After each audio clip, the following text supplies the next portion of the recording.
মাঠে দুর্দান্ত জয় আর গ্যালারিতে অনন্য দৃষ্টান্ত। বিশ্বকাপের ইতিহাসের 1000তম ম্যাচে তিউনিসিয়াকে 4-0 গোলে হারানোর পরও জাপানি সমর্থকদের আলোচনা ছিল অন্য কারণে। মেক্সিকোর মন্তেরেতে অনুষ্ঠিত ম্যাচ শেষে বেশিরভাগ দর্শক যখন স্টেডিয়াম ছাড়তে ব্যস্ত, তখন জাপানের সমর্থকদের দেখা যায় গ্যালারিতে পড়ে থাকা ময়লা আবর্জনা সংগ্রহ করতে। জাপান এই চর্চা পরিচিত গোমি হিরোই নামে। এর মাধ্যমে সবাইকে যৌথভাবে ব্যবহৃত স্থান পরিষ্কার রাখার দায়িত্ব নেওয়ার শিক্ষা দেওয়া হয়। প্রথমবারের মতো বিশ্বকাপ দেখতে আসা কেন ওকাওয়া বলেন, মেক্সিকোতে তিনি দারুণ আতিথেয়তা পেয়েছেন। আমি ভরসা রাখি হিরোর স্মার্ট ওয়াটার পিউরিফায়ারে।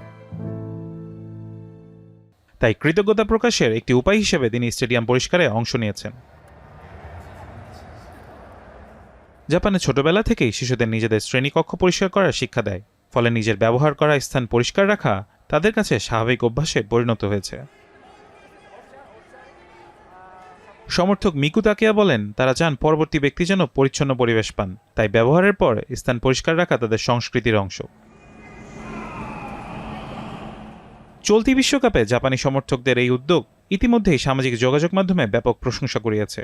এমনকি ম্যাচের আগে স্থানীয় কর্তৃপক্ষ জাপানি সমর্থকদের অনুরোধে স্টেডিয়াম ও আশেপাশের এলাকায় প্রায় 20,000 ময়লার ব্যাগ সরবরাহের ব্যবস্থা করে। জয়ের আনন্দের পাশাপাশি পরিচ্ছন্নতার বার্তাও ছড়িয়ে দিচ্ছেন জাপানি সমর্থকরা। বিশ্বকাপের বৈশ্বিক মঞ্চে তাদের এই সংস্কৃতি এখন হয়ে উঠেছে প্রশংসার নতুন উদাহরণ। ফারহান ইহসান, এখন।